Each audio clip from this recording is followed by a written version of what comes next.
गौरचंद्राय राधिकाय कृष्णाय कृष्ण भक्ताय तद्भक्ताय नमो नमः। श्री कृष्ण चैतन्य प्रभु नित्यानंद श्री अद्वैत गदाधर शिवसदि गौर भक्त वृंद।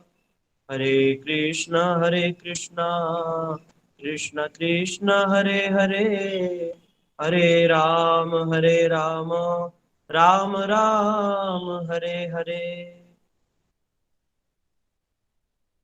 सर्वप्रथम मैं मेरे दीक्षा गुरु पाद पद्म आचार्य त्रिदंडी स्वामी श्रीमद् भक्ति वेदांत श्रीधर गोस्वामी महाराज जी के चरणों में दंडवत प्रणाम करता हूँ। तदोपरांत नित्य लीला प्रविष्टो विष्णुपाद श्रोत्रशत श्रीमद् भक्ति वेदांत श्री नारायण गोस्वामी महाराज एवं वामन गोस्वामी महाराज जी के अभय चरणार बिंदों में अनंत कोटि दंडवत प्रणाम करता हूँ। समस्त रूपानुगुरु परंपरा जयुक्त हो, सपार्षद प्रभुपा सपार्षद गौर हरि जयुक्त हो।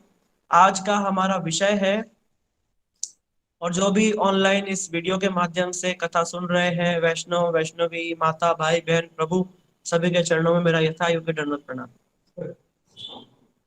आज आज का हमारा जो विषय है वो है साधु संघ।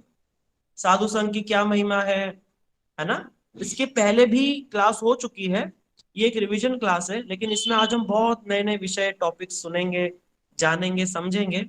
मैं थोड़ा सा स्टार्ट कर देता हूँ, उसके बाद हमारे बीच में पूज्यपा जनार्दन प्रभु है, वो भी कुछ बोलेंगे। और हमारे दादाजी हैं, हमारे बाबा हैं, बड़े सीनियर वैष्णव है हमारे प्रभु जी, वो भी कुछ बोलेंगे। बड़े सौभाग्य की बात है कि उनके मुख से भी हम कुछ श्रवण करेंगे। अति प्राचीन वैष्णव है। अब हम साधु संघ के विषय में आपको एक बात बताते हैं। देखिए, हम सब ने श्रीमद् भागवत तो श्रवण करी है ना। श्रीमद् भागवतम में सबने स्तुति करी है, भगवान के अनेकों भक्तों ने स्तुति करी है। जैसे ध्रुव महाराज, प्रहलाद महाराज है ना, वृत्तासुर जी हैं, उन्होंने उन्होंने स्तुति करी है भगवान की। रघुगण महाराज, सब लोगों ने बड़ी ही सुंदर सुंदर स्तुति या उनके यहाँ पे प्रश्न उत्तर हुआ, सब हुआ है। पूरी भागवत में हर एक स्थान पर निष्कर्ष रूप में, सार रूप में एक ही बात निकली है, वो है साधु का संग। साधु का संग करने मात्र से ही जीव का कल्याण हो जाता है। इसीलिए जब कपिल मुनि, भागवत के अंदर की ही बात है, जब कपिल और देवहूति संवाद है, जब कपिल देव जी से देवहूति जी से प्रश्न करती है कि भाई परम कल्याण का उपदेश दीजिए, तब वो क्या बोलते हैं? सताम प्रसंगात मम वीर्य संविदो भवन्ति कर्ण रसायन कथा। बोला सताम प्रसंगात, बोले क्या करो? बोला आप साधु संग कीजिए और मेरी इन कथाओं को साधु संग में श्रवण कीजिए। कपिल देव संवाद में यही, कुंती महारानी अंत में यही स्तुति कर देती हैं, पितामह भीष्म भी यही स्तुति करते हैं, ध्रुव महाराज भी साधु संगी मांगते हैं, प्रहलाद महाराज कहते हैं मही असाम पाद रजोभिषेकम। रघुगण महाराज और जड़ भरत के संवाद में वो भी क्या बोलते हैं? बिना महत पाद रजोभिषेकम। अंत में वो भी बोलते हैं, बोला ना बहुत समय तक तपस्या करने से, ना अग्नि के बीच में तपस्या करने से, ना सूर्य आदि ये सब करने से कुछ भी नहीं होगा। अंत में बोलते हैं बिना महत्पाद रजोभिषेकम। बोला जब तक ऐसे साधुओं के, ऐसे प्रेमी साधुओं के चरण रज में अभिषिक्त नहीं होंगे, हमारा कल्याण उद्धार नहीं हो सकता। अच्छा, ये तो हमने भागवत की बात बताई। अब थोड़ी रामायण से भी सुन लीजिए। देखिए, बड़ी अच्छी कथा है, आप लोग सब सुन सकते हैं, औरों को भी सुना सकते हैं। देखिए, हम लोग सब ने रामायण सुनी है। रामायण में क्या होता है कि जब हनुमान जी को, है ना, और सभी जब वानर सेना को संपाति के द्वारा पता चलता है कि सीता जी कहाँ पर है, अशोक वाटिका में है, समुद्र पार करके 100 योजन का समुद्र है, और अशोक वाटिका के अंदर सीता जी राम जी के विरह में बड़ी व्याकुल है। तब हनुमान जी लंका जाते हैं, समुद्र को पार करते हैं, उनको बहुत सारे मैनाक पर्वत मिलता है, और बीच में सुरसा मिलती है, बहुत सिंगनी मिलती है। लेकिन जब लंकिनी उनको पहले मिलती है, जब लंका में प्रवेश करते हैं, तो उनको लंकिनी लंका के द्वार पर दिखती है, और लंकिनी के रहते कोई लंका में प्रवेश नहीं कर सकता। हनुमान जी सोच रहे हैं कि क्या एक स्त्री के मुंह लगना है, क्या वाद विवाद करना। हनुमान जी अपना छोटा सा मशक ही रूप धरी, मशक माने मच्छर का रूप बना करके लंका में प्रविष्ट होने लगे दरवाजे के नीचे से। हाँ, क्या हुआ? तो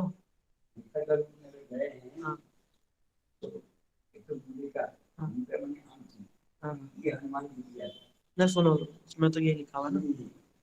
ठीक है, बाद में बताओ। तो हनुमान जी जो है छोटा रूप बना करके, उसमें लंका के नीचे प्रवेश, छोटा रूप ठीक है, चलो बिल्ली का रूप बना कर, ठीक है, बाबा कह रहे हैं बिल्ली का रूप बना करके गए, बिल्ली का रूप बना करके और दरवाजे के नीचे से घुसने लगे। तो लंकिनी बोलती है, कहाँ घुसते हो, कौन हो, कहाँ जा रहे हो? तब हनुमान जी बोलते, देखो हम तो नहीं चाहते थे, हम तो नहीं चाहते थे इनके मुंह लगना, लेकिन अब बोल रही है तो उत्तर देना पड़ेगा। इसलिए हनुमान जी ने अपना रूप जो था स्वाभाविक रूप में आकर के कुछ बात नहीं करी और सीधा मुक्का मारा, और लंकिनी ढेर हो गई। जब लंकिनी मरने लगी, मरते मरते लंकिनी कहती है, एक बड़ी सुंदर चौपाई में कहती है, तात वर्ग अपवर्ग सुख तुलिया धरा एक अंक, तुल न सकी सकल मिली जो सुख लब सत्संग। लंकिनी कहती है, बोला हे तात, जब इस लंका का निर्माण हुआ था, ब्रह्मा जी ने मुझे वरदान दिया था कि जब तक कि लंका लंका बोला कि मेरे को कब तक सेवा करनी है, तो वो बोले कि समझो एक समय किसी की मार से अगर तुम्हारे मरने लगो, तुम्हारे प्राण उखड़ने लगे, तो समझ लेना कि तुम्हारा उद्धार हो गया और लंका का समय निकट आ गया है नष्ट होने का। तब जो लंकिनी ये बात बोलती है, बोला प्रभु एक लब साधु संग से मेरा इतना बड़ा कल्याण हो गया। एक लब माने समझते क्या होता है? एक लब का मतलब होता है एक सेकंड को 10 हिस्सों में बांट दो, जितना समय बचता है उसको एक लब कहते हैं। बोला एक लब साधु संग, ये हनुमान जी की स्पीड थी मुक्का मारने की, क्योंकि उतनी स्पीड में मुक्का मारा। हनुमान जी ने तो कुछ भी बात नहीं करी, बस एक मुक्का मारा और साधु संग हो गया। उसी से ही उसको भगवत धाम की प्राप्ति हुई है लंकिनी को।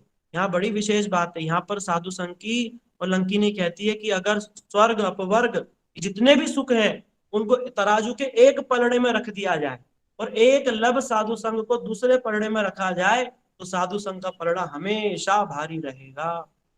ये साधु संघ की महिमा है। इसलिए हमारे चैतन्य महाप्रभु के भक्त लोग सब तो एक ही बात बोलते हैं, साधु संघ सर्वशास्त्र का है और लब मात्र साधु संघ सर्व सिद्धि है। इसलिए हमारे बीच में हमारे जो प्रभु जी हैं, हमारे बाबा जी कुछ बोलेंगे, आप लोग ध्यान से सुनिए। देखो जो प्राचीन होते हैं ना साधु, उनसे हम लोग जो पुराने वैष्णव हैं, उनसे हमको भजन की परिपाटी को सीख लेना चाहिए, क्योंकि उनको अनुभव है कई सालों का, है ना, अनुभव है। इसलिए बाबा इधर बैठो।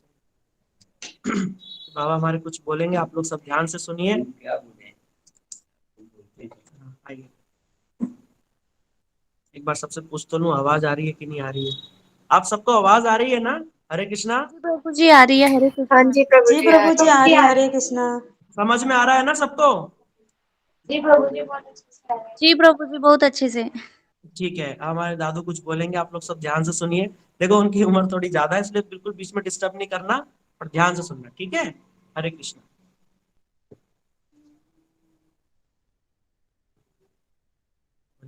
नमो अज्ञानतिमिरन्धस्य ज्ञानञ्जनशलाकया चक्षुरुन्मिलितं येन तस्मै श्रीगुरवे नमः। मूकं करोति वाचालं पङ्गुर्लङ्घयते गिरिं यत्कृपात्महं वन्दे परमानन्दमाधवम्।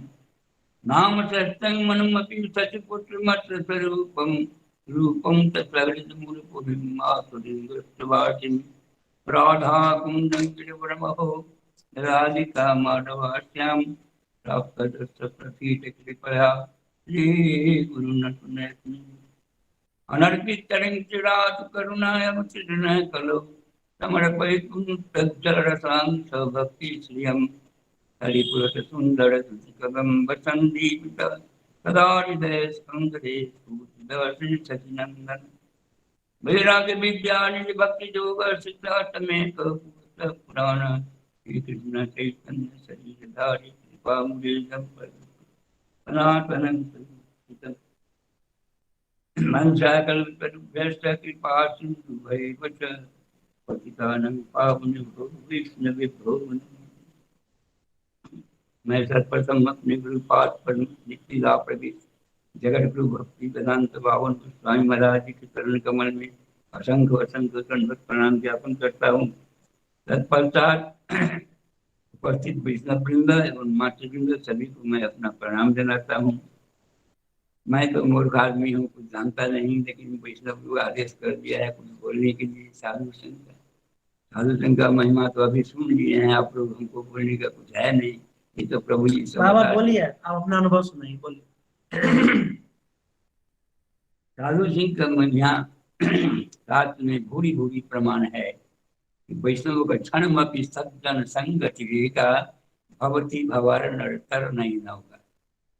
एक क्षण मात्र जी यदि भक्तों का संग हो जाता है तो उसके लिए ये भवरूपी संसार से उद्धार का इससे बढ़ के और कोई उपाय नहीं।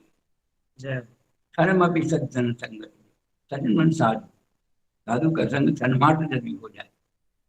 इसका प्रमाण अभी अभी हमारे प्रभु जी बता रहे थे। रामायण के बाद हनुमान जी जब लंका में गए तो मशक समान रूप कपि धरहि, लंका चलहि सुमय नरहरि। मंदिर मंदिर प्रति कर शोधा, देखो जहाँ तहाँ अगणित जोधा। गयो दशानन मंदिर माही, अति विचित्र कही जात तो नहीं। जब इस तरह से हनुमान जी हर घर घर में प्रवेश किए बिल्ली के रूप में, बिल्ली को अधिकार होता है सभी घर में प्रवेश करने का, तो वो सब घर में प्रवेश करके देखे कहीं सीता जी को नहीं पाए।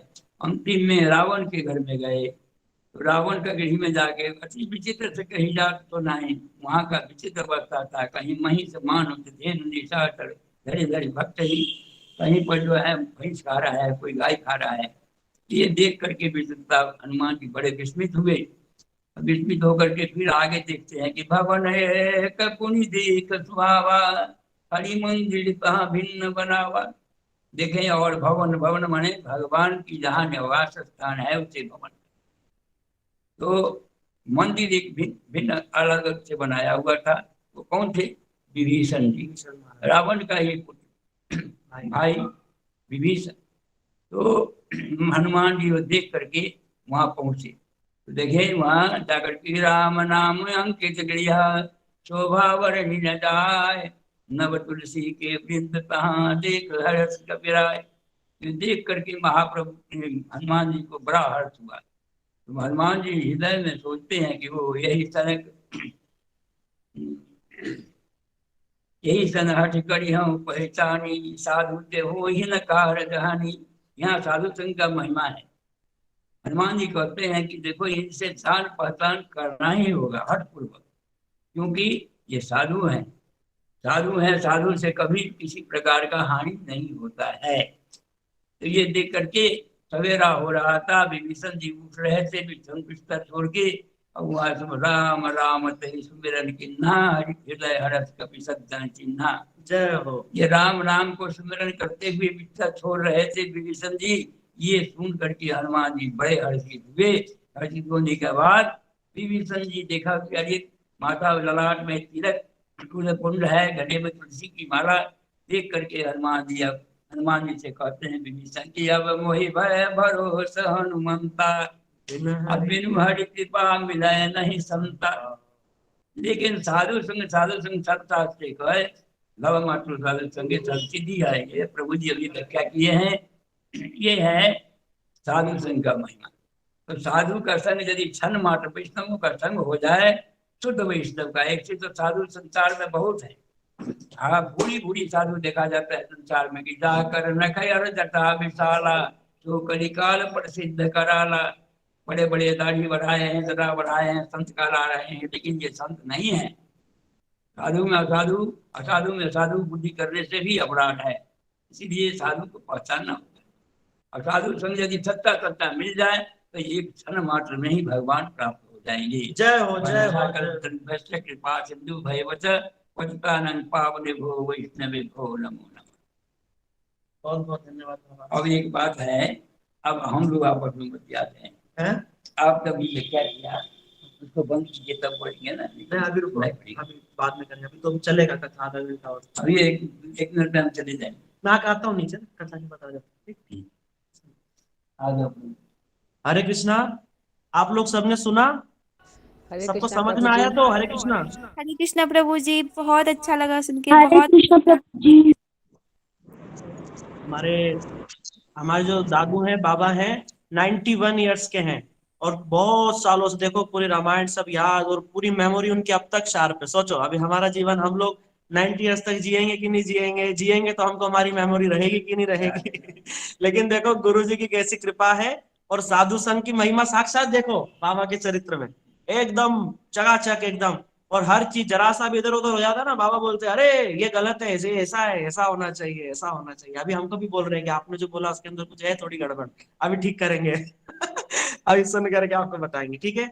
अभी हमारे बीच में है हमारे जनार्दन प्रभु। अभी हमारे जनार्दन प्रभु हमारे शिला भक्ति सिद्धांत सरस्वती ठाकुर प्रभुपाद जी का क्या विचार है इस विषय पर, उसके विषय में बात बताएंगे। आप लोग गंभीरता से सुनिए, और जो जो बात अच्छी लगे ना आप नोट करके आप आगे भी लोगों को बता सकते हैं। देखो हमारे बाबा ने एक बहुत इंपॉर्टेंट बात बताई। बाबा ने एक बात बताया कि कलयुग के अंदर है ना, जिनके बड़े बड़े नख होंगे, जटा होंगी, दाढ़ी, ये सब, उन्हीं को ही लोग साधु मान लेंगे पर ये कलयुग में। पर ऐसा नहीं है, साधु को पाना ना, वैष्णव चिन्हित नारे देवेर शक्ति, वैष्णव को साधु को पहचानना बहुत कठिन है। इसलिए बाबा ने अंत में एक बात ये भी कही कि साधु को असाधु मान लेना और असाधु को साधु मान लेना, ये भी एक गड़बड़ है।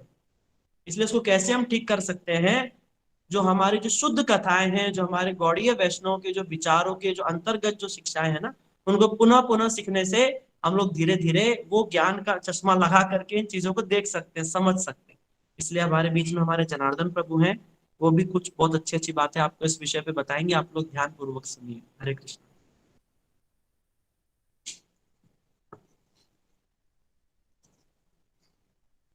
गुरवे गौरचंद्राय राधिकाय स्तदालय कृष्णाय कृष्ण भक्ताय तद्भक्ताय नमो नमः। वाञ्छाकल्पतरुभ्यश्च कृपा सिन्धुभ्यैव च पतितानां पावनेभ्यो वैष्णवेभ्यो नमो नमः। सर्वाग्रे मेरे गुरुपाद पद्म विष्णुपाद अष्टोत्तर श्री श्रीमद् भक्ति वेदांत श्री गोस्वामी महाराज का भी चरणारविंद में असंख्य कोटि प्रणिपात ज्ञापन करते हुए उनके हेतु की कृपा प्रार्थना करता हूँ। तदुपरांत मेरे शिक्षा गुरुपाद पद्म एवं विष्णुपाद श्रीमद् भक्ति सागर गोस्वामी महाराज जी के अभय चरणारविंद में असंख्य कोटि प्रणिपात ज्ञापन करते हुए उनके हेतु की कृपा प्रार्थना करता हूँ। आप सभी वैष्णव भी सभी को मेरा यथायोग्य प्रणाम। अभी बड़े सुंदर बाबा जी के श्रीमुख से और प्रभु जी के द्वारा जो साधु संघ की महिमा के बारे में हम लोगों ने श्रवण किया, उनके अंदर बहुत चीजें छिपा हुआ है। साधु संघ के बारे में प्रभुपाद जी एक विषय कहते थे, जिसको वास्तव में साधु संघ प्राप्त हुआ है उसको उसी दिन ही कृष्ण का संग मिल गया है, और अन्यथा प्रयास ना करें। केवल उसी का एकमात्र प्रयोजन हो कि वो कैसे भी करके केवल और केवल उसी संग को अपने जीवन में बनाए रखें, और जीवन में कोई उद्देश्य नहीं है। इसलिए प्रभुपाद जी की बात को बिल्कुल महाप्रभु की शिक्षा को उद्धृत करते हुए बार बार कहते थे, वैष्णव नाम लैवा आर किछु ना करेगा। कहेगा भैया ये सब कुछ जो है भगवान के नाम कीर्तन के लिए तो बोला गया। संसार में हम लोगों को तरह तरह की भक्ति के साधन बताते हैं, और भक्ति के साधन को कहाँ पे लगाने के लिए अंतिम जो उसका वो है भगवत नाम में। पर यहाँ पे तो गौड़ी वैष्णव का कुछ और ही आदर्श है। वे कहते हैं कि नहीं नहीं, भगवान के नाम उससे पहले भी साधु के चरित्र, साधु के चरित्र को जितने जितने अच्छे तरीके से हम लोग अपने जीवन में उतार देंगे, भगवान नाम, हरे कृष्णा, हाँ, उतने ही अच्छे तरीके से हम लोग भगवान के नाम को अपने जीवन में उतार सकते हैं। जितने जितने मात्रा में यथा यथा परिमुर्जते वो मत पुण्य गाथा श्रवण विधान। मेरे भक्तों के चरित्रों को जितने अच्छी तरीके से तुम लोग अंगीकार करोगे, उतने मात्रा में ही मैं तुम्हारे अंदर अविष्ट हो जाऊंगा। इसलिए भगवान कोई कुछ पूछा ना, नारद जी ने पूछा, उद्धव जी ने भी पूछा। इस बात को भगवान ने भी एक बार प्रमाणित किया है। नारद जी के पूछे जाने पर खुद ही भगवान कृष्ण ने कहा है, न हम बसामी वैकुंठे योगी नाम हृदय न च मत भक्ता यत्र गायन्ति तत्र तिष्ठामि नारद। भगवान की जो कथा है वो दूसरे लोग भी कर सकते हैं, परंतु भगवान ने यहाँ पे क्यों बोला कि मत भक्ता यत्र गायन्ति। अभक्त लोग भी तो गा सकते हैं, परंतु अभक्त लोग के कृष्ण नहीं है, कतई नहीं है। तो किनके है, कहते मेरे भक्त लोग, इसीलिए मद भक्ता यानी कि साधु।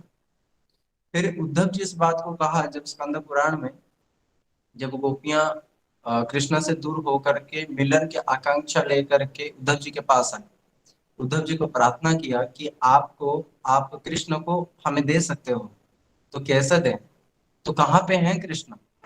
तो उद्धव जी ने क्या बोला कि तत्र निश्चय, वहां पे है हरि कथा में। और हरि कथा बोलने वाले कौन है, जो हरि कथा बोलेगा प्रभुपाद जी के जो 100 उपदेश है उनमें एक उद्देश्य ये है, जो नित्य निरंतर हरि कथा में रहता है ना, वही वास्तव में साधु है। इसीलिए हरि कथा बोलने वाला साधु है। जब हरि कथा में जाते हैं तो ऑटोमेटिकली हमें साधु का संग मिलता है, परंतु ये साधु के संग मिलना बड़ा कठिन है। महाप्रभु स्वयं कहते हैं, महाप्रभु के कोई भक्त स्वयं कहते हैं, साधु पावा कष्ट बड़ जीवेर जानिया, साधु गुरु रूपे कृष्ण आइला नदिया। कहते हैं ये जो दुर्लभता है, और कलयुग में विशेष रूप में, पहले पहले युगों में तो सब जगह साधु जो साधु कहते हैं, जो साधयति या साधु, जो साधु हमेशा कृष्णा और सद वस्तु को साधन करता है, वो वही व्यक्ति साधु है। परंतु ऐसे साधु पहले पहले युगों में तो मिल जाते थे, परंतु कलयुग में साधु पावा कष्ट बड़ जीवेर जानिया, भगवान ने इसी हेतु सबसे पहले वेदों के पुराणों की रचना की। माया मुग्ध जीवेर नाही सुत कृष्ण ज्ञान, जीवेर कृपाए कृष्ण कैल वेद पुराण। देखो हम लोग भी पहले जानते थे, मैं अपनी अनुभूति की बात बताऊं, साधु संघ का क्या महिमा है, हम ये तो कथा शास्त्रों से सुन लेते हैं, परंतु कभी कभार अभिज्ञता भी हमारे काम में आता है। जैसे अभी बाबा बहुत बारी हमें बताते हैं कि कैसे कैसे मेरे घर में पूज्यपाद भक्तिवेदांत नारायण गोस्वामी महाराज, मेरे गुरुदेव बामन गोस्वामी महाराज, ये लोग आते थे, और उन्हीं के आशीर्वाद से और उन्हीं लोगों के उपदेश के कारण ही क्या हुआ, मेरे अंदर इच्छाएं बहुत प्रबल हुआ। यद्यपि वो उस समय संसार से बहुत आगे निकल चुके थे, परंतु 50 साल उम्र में जब गुरु जी के चरण में आए, कहते हैं उसी दिन से मेरा जीवन परिवर्तन हो गया। तो गृहस्थ क्या यति क्या सन्यासी क्या ब्रह्मचारी, केवल साधु संघ ही सबको कृष्ण रति रस भावितमति कराने में समर्थ है। तो ये बात है। मैं जब पहले, हम लोग तो जानते हैं कि हम लोग शरीर नहीं है, हम लोग आत्मा है, परंतु इस बात की अनुभूति हमें किसी को भी नहीं था।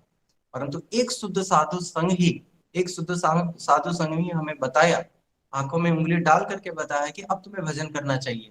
क्यों भैया? क्या पहले हम लोग नहीं जानते थे? क्या पहले हम लोग नहीं देखते थे कि लोग मर रहे हैं? क्या हम लोग नहीं जानते थे कि जो मनुष्य जन्म का जो प्रयोजन है वो भजन करना है? आए थे हरि भजन को, क्या हम नहीं जानते थे? सभी जानते थे, परंतु ये तब फल प्रदायी हुई कब? जब हमें शुद्ध साधु के मुख से ये हरि कथा। तो साधु के अंदर वो शक्ति है जो किसी दूसरे को परिवर्तन कर सकता है, जो प्रवृत्ति मार्ग से निवृत्ति मार्ग की तरफ बढ़ा सकता है, तो वो साधु संग में ही होता है। अच्छा, यहाँ पे फिर प्रश्न होगा, जब कृष्ण को पता है कि स्वतः रूप में ये जो जीव है, माया मुग्ध जीव, स्वतः कृष्ण ज्ञान, इनके अंदर कोई अपने आप ही स्पॉन्टेनियसली ये कभी जाएंगे नहीं, साधु के पास बैठेंगे नहीं, कुछ करेंगे नहीं, साधन भजन करेंगे नहीं, जानते हैं। इसीलिए इन्होंने क्या किया, वेद की, पुराणों की, महाभारत की, गीता की, रामायण की रचना आदि की।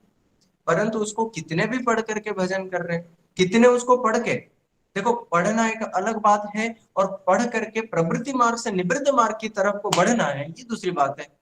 हमारे जितने भी गौड़ीय वैष्णव जो प्रचार कर रहे हैं वो आचरण युक्त प्रचार है, इसलिए फर्क पड़ रहा है। यानी कि वो साधु वास्तव में प्रचार करने जाते हैं। पहले के लोग क्या करते हैं, केवल पढ़ना एक ड्यूटी है, कर्तव्य है। इसी कर्तव्य के कारण क्या करते थे कि लोगों को बता देते कि भाई देखो हमें थोड़े थोड़े दिन में ऐसे करना है, दिन में थोड़े से ठाकुर का नाम लेना है, पर कभी भी नहीं बताया कि अभी जाने की बहुत जल्दी है, हमें जो जाने की बहुत जल्दी की जो व्याकुलता है, जो आतुरता है, ये हमें साध संग। इसलिए हमारे ठाकुर जी ने जब पुराणों की रचना करी, पुराणों के बाद उन्होंने देखा कि इससे काम नहीं चलेगा। शास्त्रों की रचना के बाद उन्होंने देखा कि इससे काम नहीं चलेगा, तो भैया काम कैसे चलेगा? जब मैं किसी शुद्ध साधु को इस संसार में अवतरण कराऊंगा। शुद्ध साधु, साधु का मतलब ही शुद्ध है। इसीलिए हमारे जीवन में प्रत्येक भक्ति उन्मुख क्रियाएं वो सब कुछ साधु संग से ही आरंभ होता है। कभी हम रोड में जा रहे थे, सुनने में आया कि ये भागवत सब फल को प्रदान करने वाला है, लौकिक श्रद्धा। इन्हीं लौकिक श्रद्धा को हम सुनने के लिए गए, वहां पे साधु कथा कर रहे हैं। अब साधु के मुख से हरि कथा सुने, संग हुआ। जब संग हुआ तब हम लौकिक आशा से साधु के पास तो गए, परंतु बाद में उनको पता चला कि भैया जब किसी व्यक्ति के पास 100 रुपए है तो उसके पास 50 भी है, उसके पास 20 भी है, उसके पास 10 रुपए भी है। यानी कि जिसने वास्तव में कृष्ण को प्राप्त कर लिया तो संसार सुख भी प्राप्त कर लिया, परमार्थ सुख भी प्राप्त कर लिया, सब कुछ प्राप्त कर लिया। तो यही लौकिक श्रद्धा को पारलौकिक श्रद्धा में जो जो परिवर्तन करने का जो जो क्षमता है वो उसी साधु के कारण ही हुआ है। इसी कारण केवल गीता शास्त्र आदि से काम नहीं चलने वाला था। इसीलिए महाप्रभु ने देखा कि अब मेरे को ही साधु रूप में आना पड़ेगा।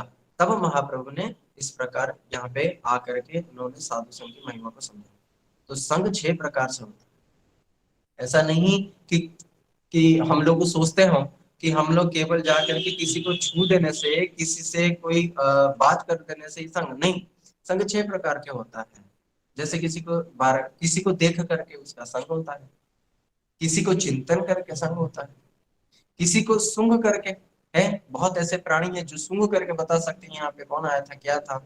हाँ, ये जो कुछ प्राणियों की जो सेंसस होता है वो बहुत ज्यादा एक्टिव होता है, वो सूंघ करके ही बता सकते हैं। जैसे कुत्ते आदि हैं, उनकी चेतना इन मामलों में ज्यादा है। तो इस प्रकार 6 प्रकार से, किसी को देख करके, किसी के बारे में सुन करके, किसी के बारे में चिंतन करके, किसी को स्पर्श करके, आदि प्रकार से उनके संग होता है।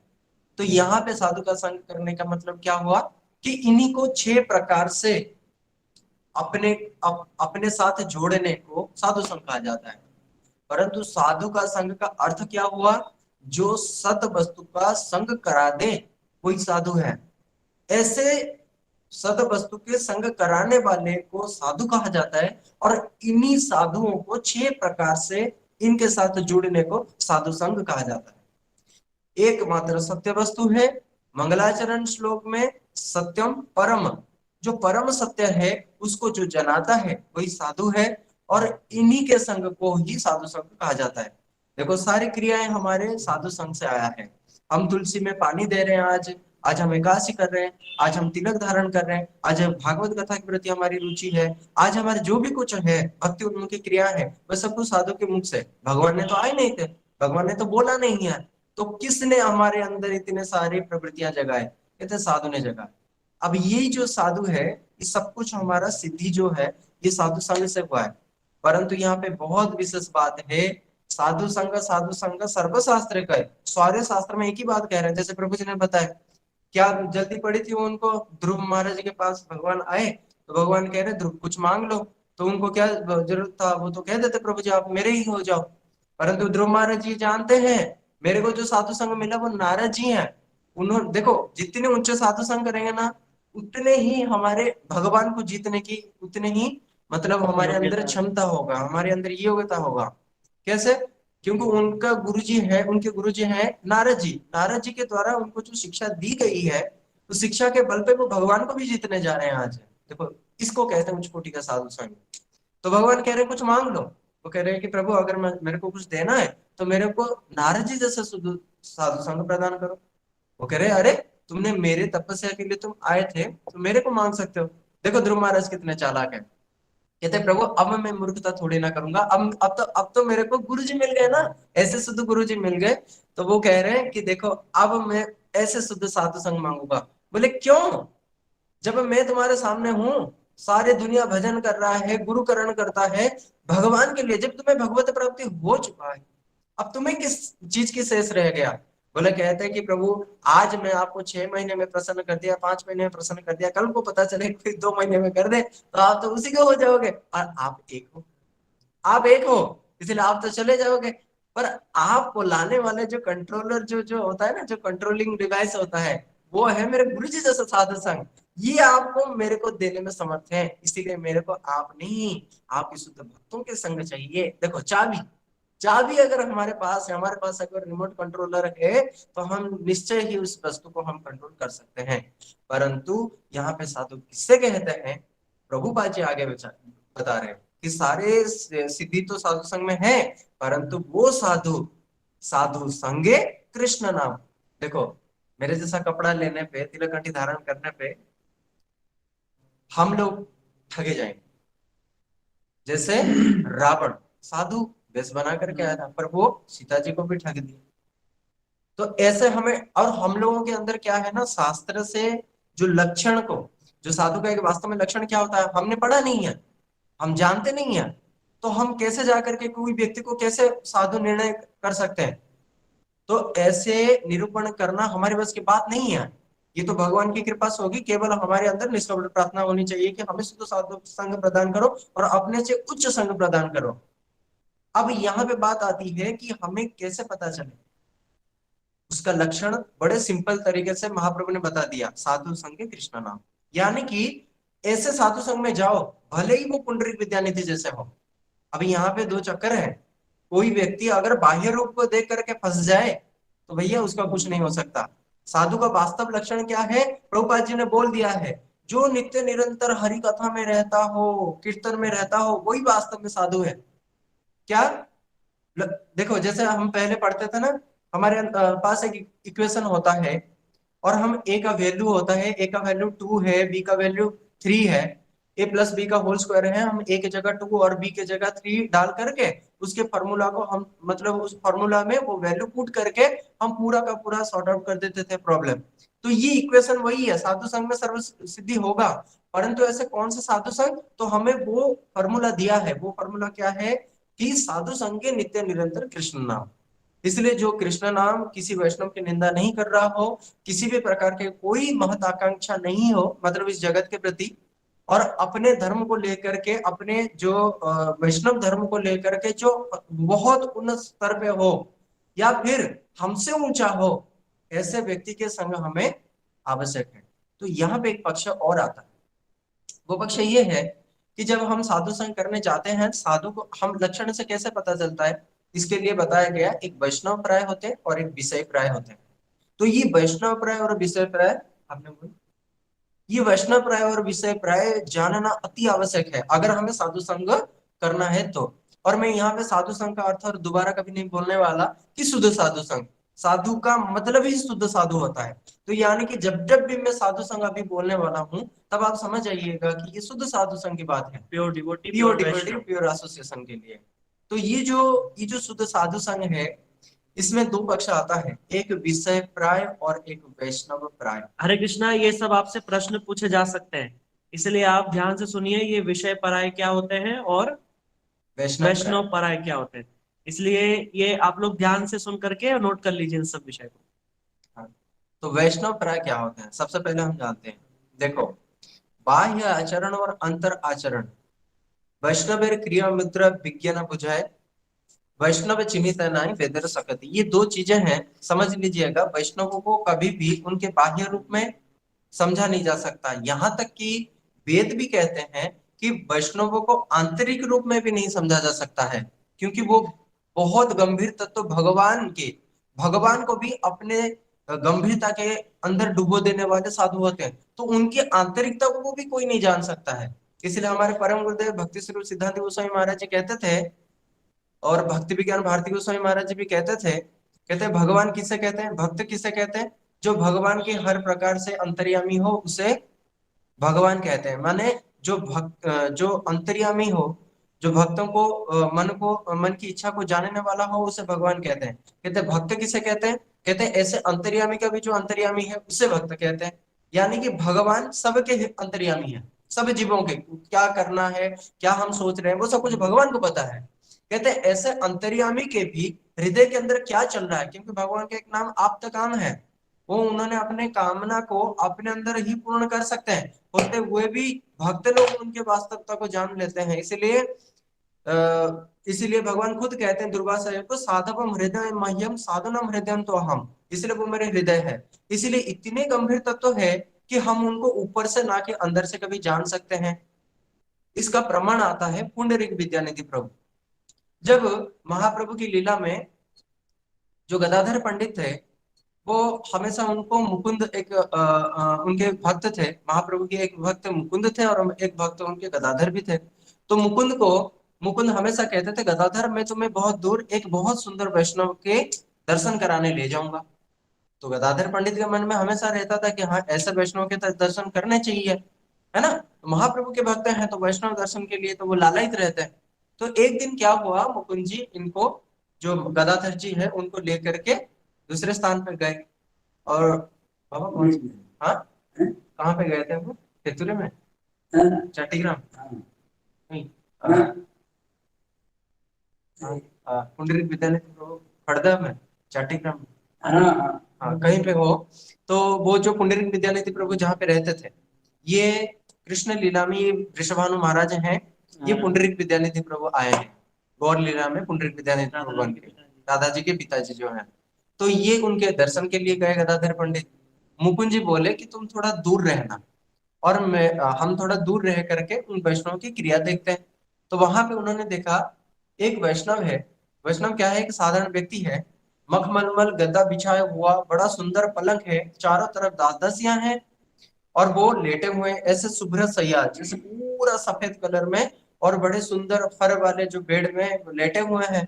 और जब कोई मतलब एक राजसिक ठाट बाट के जैसे राजा लोग जीवन यापन करते हैं ना, पान चबाते हैं और दूसरों को आदेश देते हैं, तो यहाँ पे क्या करते हैं, वो पान खाते हैं, तो पान के जो पिक होता है, वो पिकदान रखा हुआ है, वो भी सोने का है, तो सोने में उसमें वो करते हैं, थूक देते हैं। तो यहाँ पे उनको देख करके जो गदाधर थे, उनके मन में संशय हुआ, अरे ये मुकुंद जो है, इन्होंने तो मेरे को बोल करके लाया था कि एक शुद्ध वैष्णव के दर्शन कराऊंगा, भाई महाप्रभु के दरबार में क्या शुद्ध भक्तों की कमी थी, और मेरे को ले आए ऐसे वैष्णव के दर्शन करा रहे हैं। तो उनके मन में शंका हो गया। देखो वैष्णव के लिए बहुत शंका होना मतलब बहुत एक हवा लगते ही जैसे अपराध लगता है ना, वैष्णव के प्रति कोई शंका करना, हम जैसे जीव तो कर ही लेते हैं, परंतु उस समय उन्होंने ये शिक्षा दिया, उन्होंने शिक्षा दिया, जब उनके मन में संशय आया तो उन्होंने सोच लिया। अब इस चीज को पास में रह करके मुकुंद जी देख रहे थे, भैया अगर गदाधर पंडित के मन में ऐसे विचार आ रहे हैं तो नहीं, कहीं ना कहीं इनका अपराध हो जाए। तो इसी कारण उन्होंने क्या किया, भागवतम के सुंदर श्लोक को वहां पे उद्धृत किया और बड़े जोर जोर से बोले, वराह पीड़म नटवर जी, कृष्ण का क्या स्वरूप है। जब कृष्ण मुंजारण्य से वृंदारण्य की तरफ बढ़ते हैं, ग्वाल बाल बछड़ों की तरफ सुंदर वेणुनाद करते हुए गोपियों को मोहित करते हैं, जब इस श्लोक को उन्होंने उद्धृत किया बड़े सुंदर श्लोक में, तो तब इनकी इनकी ये आवाज सुन करके, भागवतम की इस रसमयी जो जो श्लोक को सुन करके गदाधर पंडित का मन विक्षोभ, तो जो पुंडरीक विद्यानिधि प्रभु थे, जो मतलब बेड में लेटे हुए ऐसे रासिक ठाट बाट में थे, उनके मन में बड़ा विक्षोभ हुआ, और विक्षोभ हुआ और उन्होंने कृष्ण कृष्ण हा कृष्ण करके वो सीधा नीचे पलंग पे पलंग से नीचे गिर गए। अष्ट सात्विक रोमांच कंपासुर आदि जितने भी उनके अष्ट सात्विक भाव विकार थे वो सब उदित होने लग गए। तो इसको देख करके अब जो गदाधर पंडित है वो मन मन में सोच रहे हैं, अरे सही बात ये तो है, एक भागवतम की श्लोक सुन करके कौन ऐसे व्यक्ति का मन विक्षिप्त हो सकता है जो वास्तव में हर समय कृष्ण रंग में रंगा हुआ है, ऐसे व्यक्ति का हो सकता है। तो यहाँ पे गदाधर पंडित ने वहीं पे ही कान मोड़ ली, और कान मोड़ करके ये शपथ ले लिया कि भैया वैष्णव को कोई नहीं समझ सकता।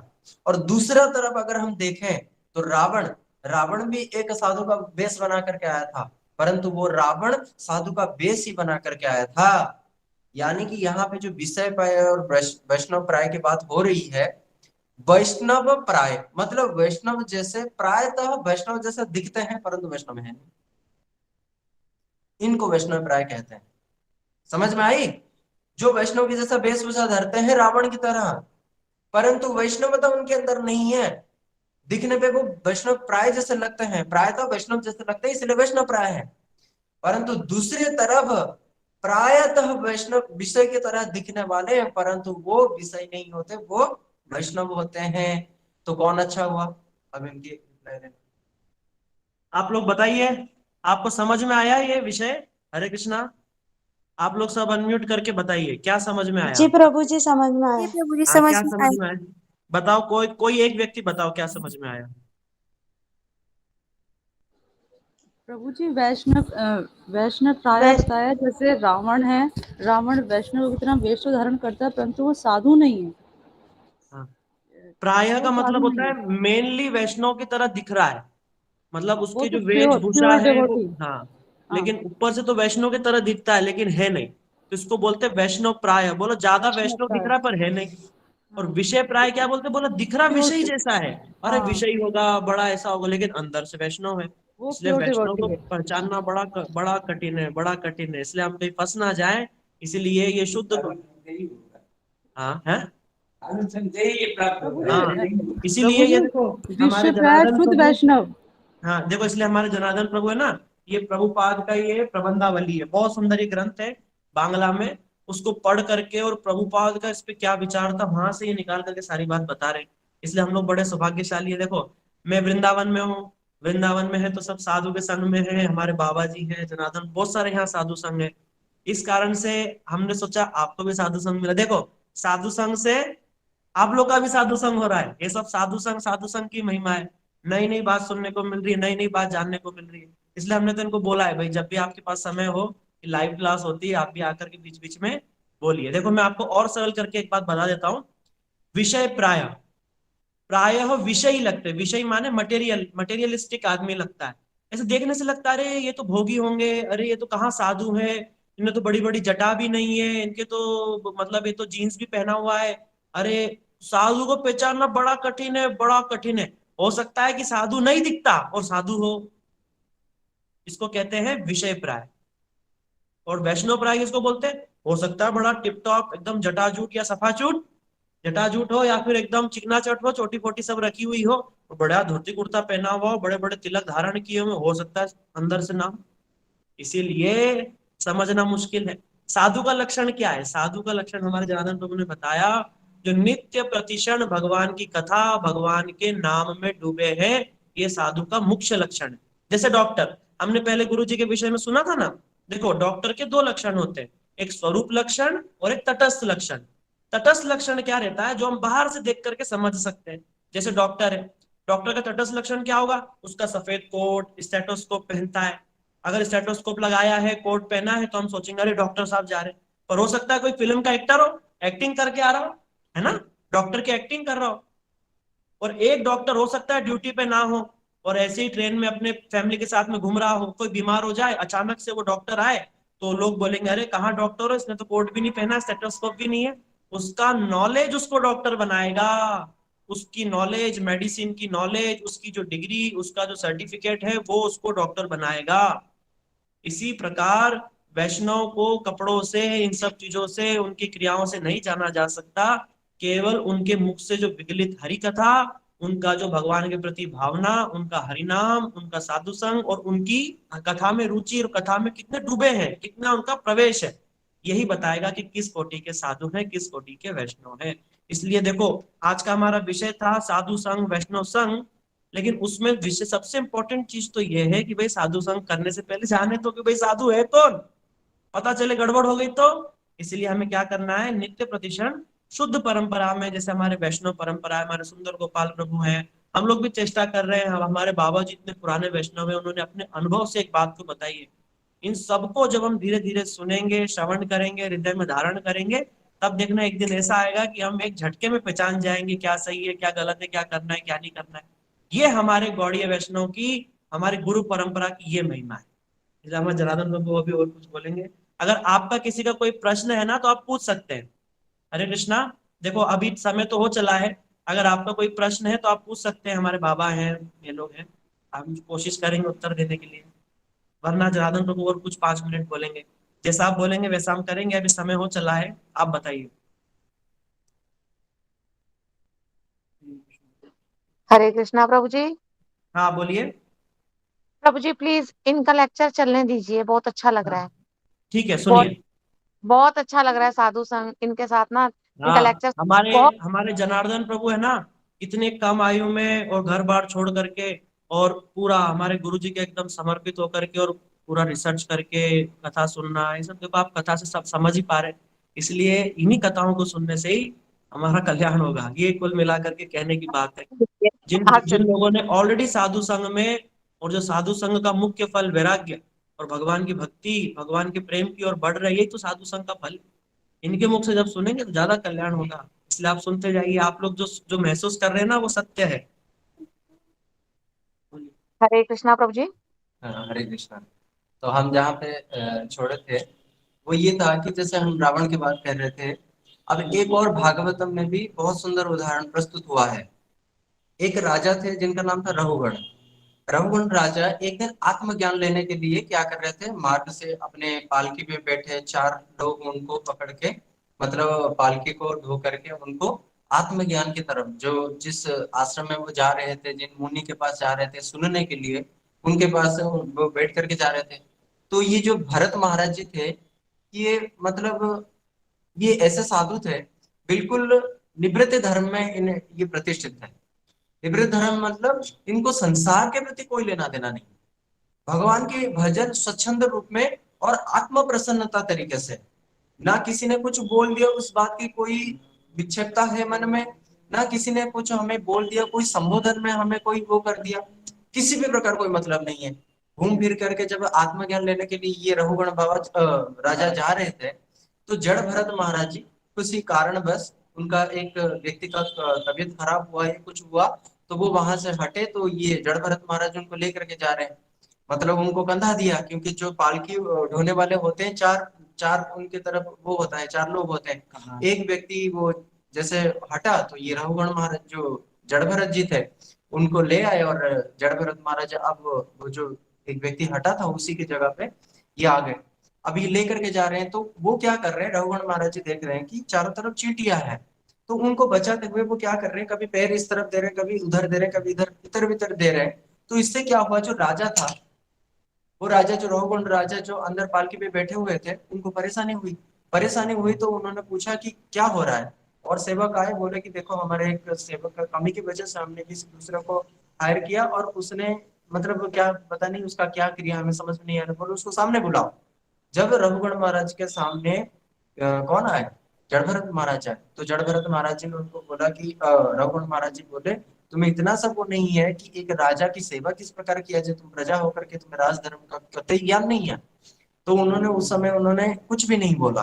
देखो एक यहाँ पे एक शिक्षा है कि जब जब एक व्यक्ति ज्ञान लेने जाता है, उसके हृदय में कितना नम्रता होनी चाहिए। केवल ये नहीं कि जिस व्यक्ति से मैं ज्ञान लूंगा उसी समय नहीं, अभी तो वो हर समय, क्योंकि जो ज्ञानी ज्ञान लेने के लिए जा रहा है, जो आत्मधर्म को लेने के लिए जा रहा है, जब तक उसके हृदय में विनम्रता नहीं आएगा, इसीलिए कथा को वही व्यक्ति धारण कर सकता है जिसके अंदर दो क्वालिटी होती है। दो क्वालिटीज क्या क्या है, पहला है विश्वास गुरु वाक्यसु स्वस्मिन दिनस्तो भावना, पहला नंबर जो गुरु जी के विश्वास करें, गुरु जी के प्रति शरणागत होकर के गुरु नैष्ठिक व्यक्ति हो। दूसरा जो है कि स्वस्मिन दिनस्तो भावना, अपने अपना जो है दिनत्व भावना सबसे ज्यादा हो। अब ये राजा है, आत्मज्ञान लेने के लिए तो जा रहे हैं, परंतु दिन भावना है ही नहीं। तो तब उन्होंने इनको जो जड़ भरत महाराज जी बहुत सुंदर सुंदर उपदेश दिया। तब उन्होंने उनको देखा कि अरे मैं तो यहाँ पे ठग जाने वाला था, मैं आत्मज्ञान लेने जा रहा था, मेरे को आप साधु मिले, पर मैं तो समझ ही नहीं पाया आप साधु हो। तो यहाँ पे आप लोग बताइए किस प्रकार अगर हम केवल कपड़े को और वैष्णव पराये लोगों को देख करके अगर हम मान लेंगे कि यही वैष्णव है, तो हम फिर कैसे वो करेंगे। तो यहाँ पे बहुत बड़ा प्रश्न आ सकता है, जिसका समाधान मैंने पहले भी दिया। कहते हैं कि फिर ऐसे कैसे कि किन किन लोगों को हम जाने कि ये साधु हैं, जो घर बार छोड़ दिया वो साधु है, वो कर दिया नहीं। एक व्यक्ति था, महाप्रभु की लीला की बात है, एक व्यक्ति महाप्रभु की श्रीवास के आंगन में जब नृत्य कीर्तन होता था, बड़ा सुंदर होता था। एक ब्रह्मचारी था, उसका नाम था शुक्लांबर। अब शुक्लांबर बचपन से क्या किया है, वो दूध पान किया है, और ये दूध पान करके इतना बड़ा होना ये कोई आसान बात नहीं है। कितने सालों से वो केवल दूध ही पिया है, कोई अनाज नहीं खाया, कोई फल नहीं खाया, किसी प्रकार पूरा बैरागी है। तो वह श्रीवास पंडित के पास आया, बोला कि प्रभु मेरे को महाप्रभु के नृत्य देखना है, मेरे को महाप्रभु की सानिध्य देना मतलब मैं चाहता हूँ। तो श्रीवास पंडित उनको छिपा दिया, और छिपा करके बोले कि तुम महाप्रभु के सामने मत आना, बस दूर में ही देख लेना। और कोई व्यक्ति जब विजातीय व्यक्ति आ जाता है महाप्रभु के नृत्य में, उस दिन आनंद नहीं आया। महाप्रभु सोचने लगे कोई विजातीय व्यक्ति आ गया, शायद हम सब लोग बाहर का कोई व्यक्ति आ गया, शायद ऐसा लग रहा है कि मेरे को आनंद नहीं आ रहा है। तो श्रीवास कौन है, तो उन्होंने बोला कि प्रभु एक शुक्लांबर ब्रह्मचारी है, वो मेरे को निवेदन किया था कि वो आपका नृत्य देखना चाहता है। बोले बुलाओ उसको। तो जब सामने आया, बोला कि तुम क्या, किस योग्यता, तुम्हारा क्या योग्यता है कि तुम मेरे नृत्य देखने के लिए आए हो, मेरे संकीर्तन रास में भाग लेने के लिए आए हो। बोले प्रभु मैंने बचपन से दुग्ध पान किया, मैं ब्रह्मचारी हूँ।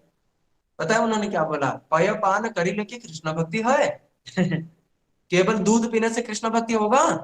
अगर यह बात है तो सबसे पहले कृष्ण भक्ति बछड़ों को मिलना चाहिए, क्योंकि वो तो केवल दूध पान करते हैं।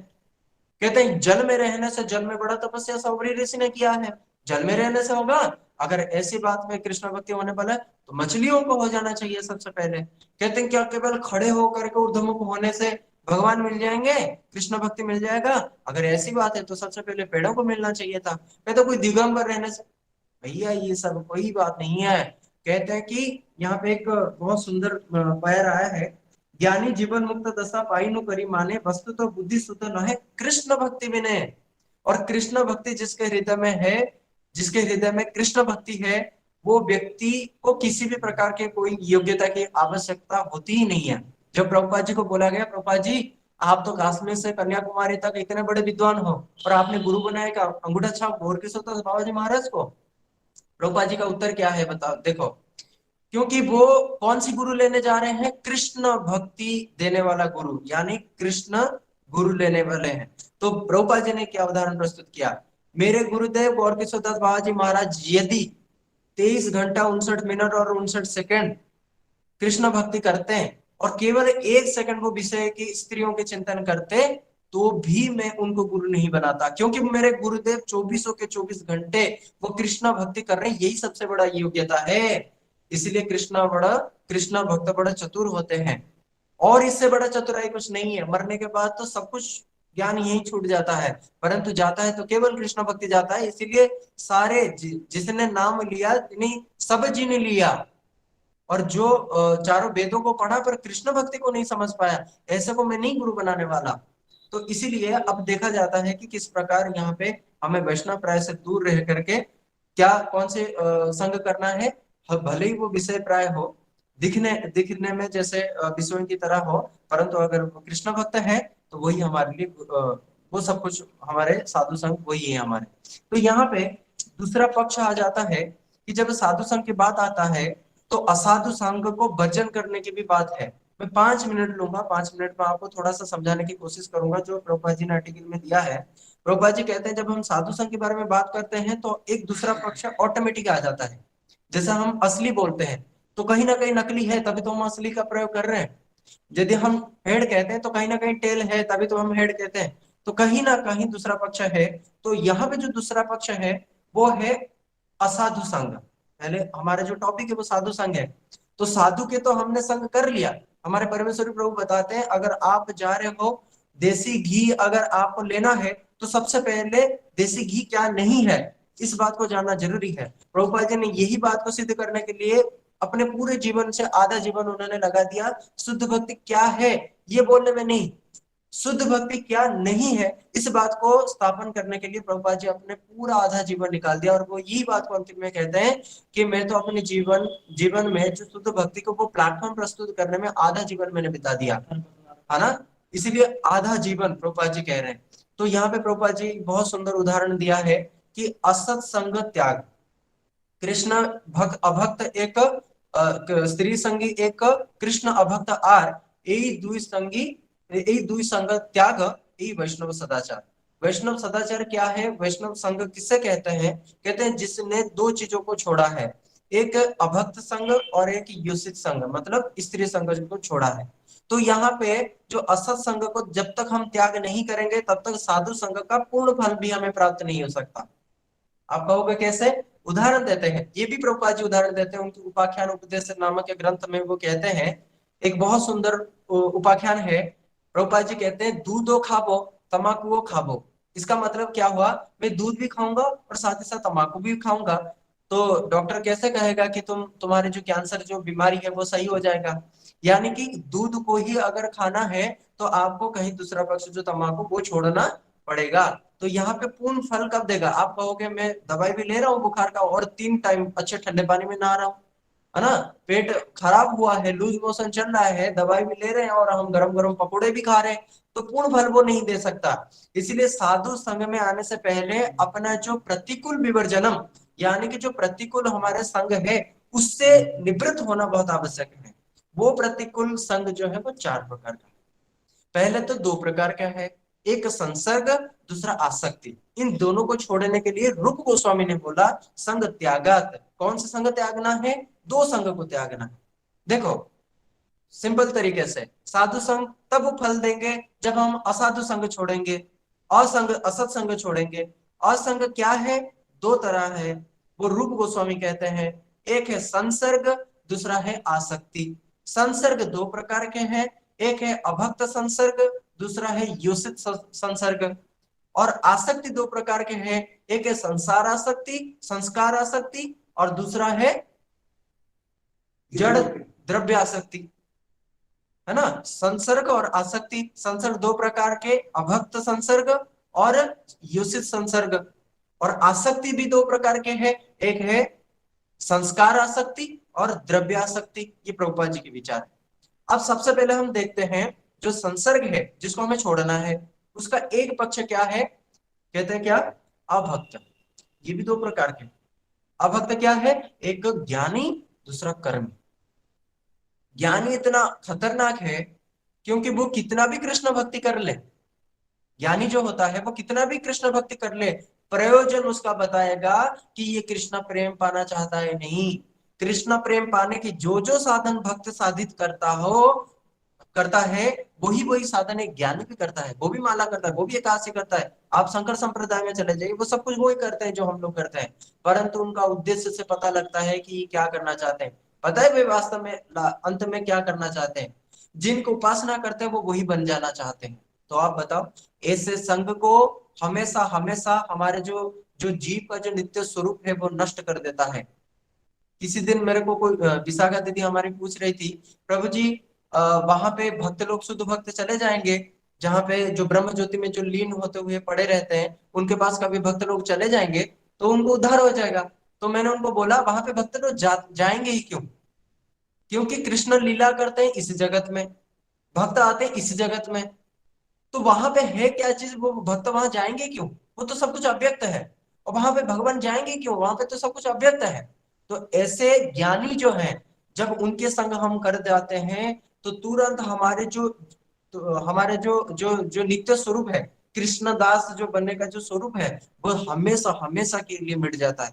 इससे तो कहीं अच्छा जो कर्मी है भैया, अगर वो कर्म संस्कार है कभी ना कभी उसको तो पता लगेगा, क्योंकि यहाँ पे जाने अनजाने में वो भक्ति कर लेगा, परंतु अव्यक्त अवस्था में जाने के बाद कोई भक्ति की क्रिया नहीं कर सकता है। इसीलिए ज्ञानी संस्कार को छोड़ना है पहली, ये अभक्त संस्कार में, अभक्त जो संघ में पहला नंबर में। दूसरा है कर्मी, कर्मी भी कुछ भी करेगा, कर्म के कितने भी वासनाएं होंगे, वो अंत में यही चाहेगा कि धर्म अर्थ, वो धर्म करेगा किसी लिए, काम अर्थ के लिए, अर्थ करेगा, अर्थ उपार्जन करने के बाद वो क्या करेगा, अपने इंद्रियों को और अपने आने वाला, देखो कर्मी संस्कार भी कितना खतरनाक है। प्रभुपाद जी कहते थे कि कर्मी इसी जीवन में क्या करता है, भोग तो अभी भी करेगा, कभी इसी जीवन में भी नहीं हो सकता है, उसको पता है कि भैया इसके बाद मेरे को मनुष्य जन्म तो नहीं मिलने वाला है, तो इतना मैं यहाँ पे तपस्या कर जाऊं ताकि मेरे आने वाले जन्म जो है ना भोग योनि प्राप्त हो जाए, मैं इंद्र बन जाऊं। इसीलिए प्रभुपाद जी कहते हैं जो ये विषय का जो भांड है ना, ये विष का भांड है, कर्म कांड, ये विषय भांड। इसीलिए कहते हैं स्वर्ग जो सुखेर धाम तार ना लैया नाम, स्वर्ग जो सुख का धाम है ना, उसके नाम कभी भी नहीं लेना। इसलिए जन्म जन्मांतर के लिए कर्मी अपना संस्कार बनाता, कैसे मैं अच्छे से भोग कर लूं, कैसे मैं अच्छे से भोग कर लूं। कहते हैं शुद्ध भक्त को, कृष्ण भक्ति पाने वाला साधक को कभी भी इनका संग नहीं करना चाहिए, पहला ज्ञानी, दूसरा कर्मी। अब ये आ गया अभक्त में। दूसरे तरफ में जो जो संसार की दूसरा तरफ है वो योषित संघ है।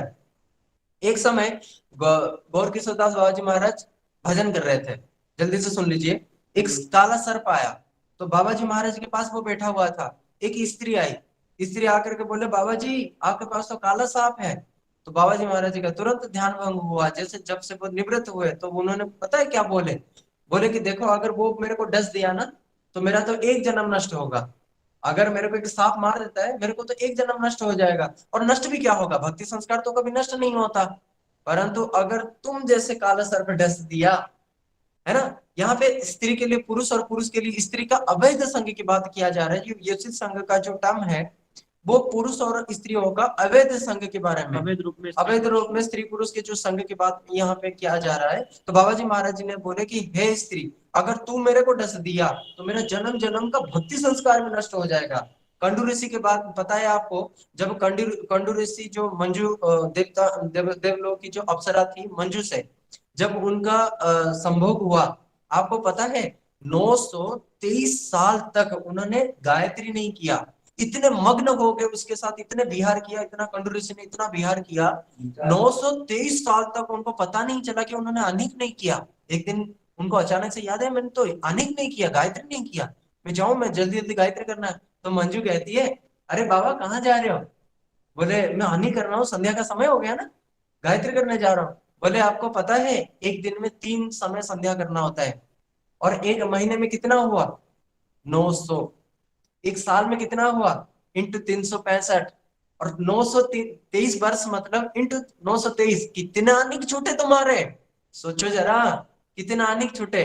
तो ये स्त्री संघ, ये जो शरीर की जो जो संघ है, ये संघ इतना खतरनाक है, व्यक्ति अपने आत्मा धर्म से कितना गिर जाता है कोई नहीं कहता। इसीलिए भगवान कृष्ण गीता में बोल दिया है, ध्याय तो विषाण पुंस संगस्ते उपजायते। ये जो संघ है ना, ये ध्यान से संघ और संघ से फिर क्या होता है, कामत क्रोधा भी उपजायते।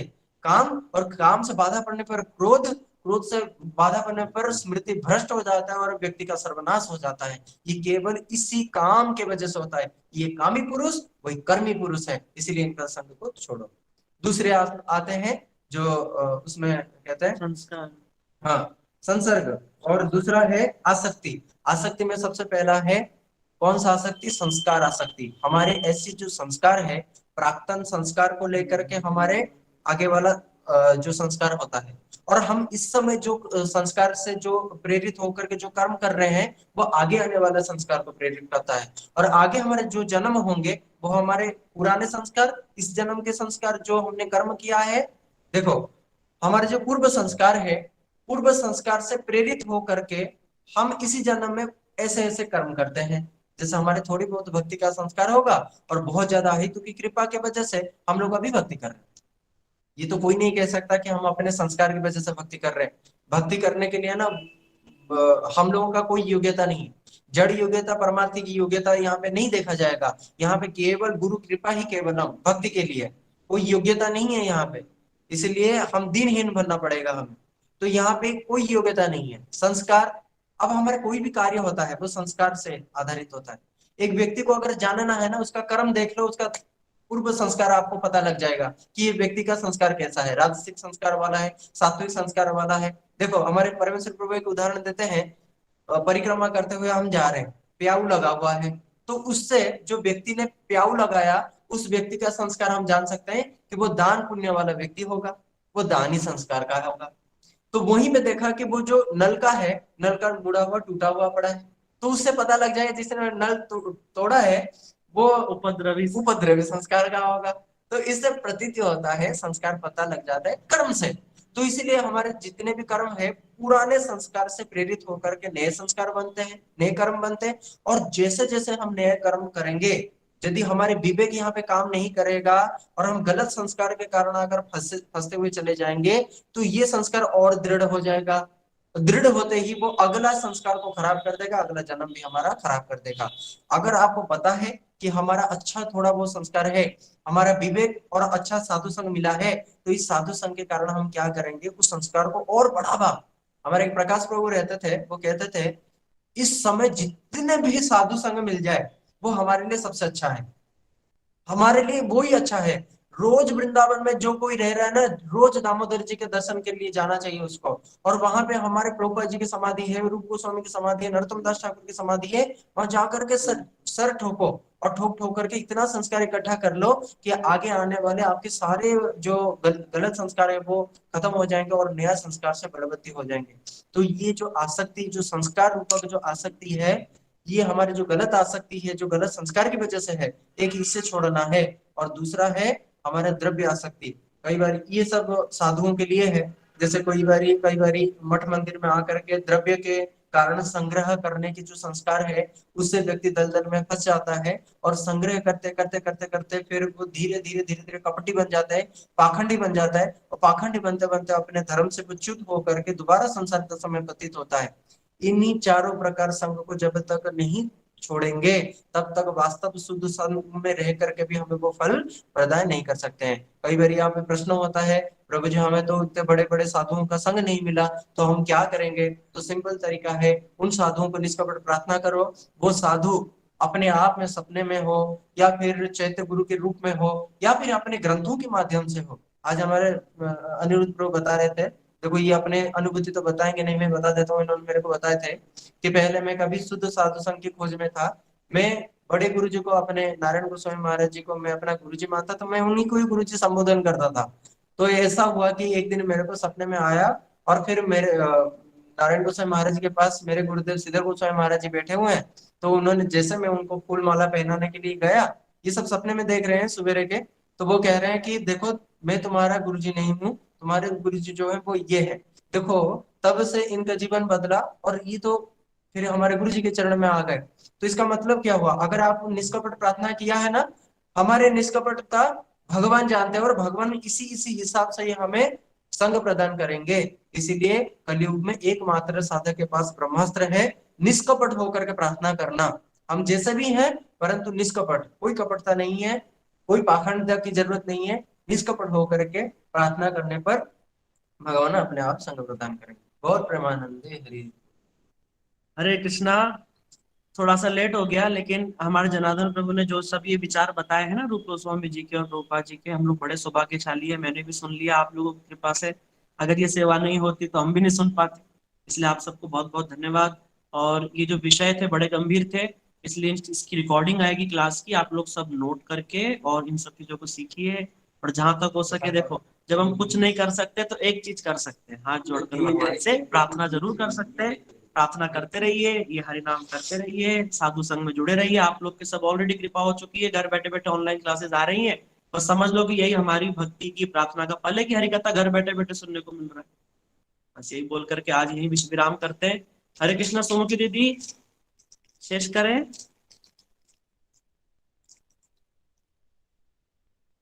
हाँ जी प्रभु जी, हरे कृष्णा, दंडवत प्रणाम। ठीक है दीदी, दंडवत प्रणाम। हरे कृष्णा। अगर आपके किसी के कोई प्रश्न हो तो आप ग्रुप में पूछ सकते हैं, फिर हम लोग उत्तर देंगे।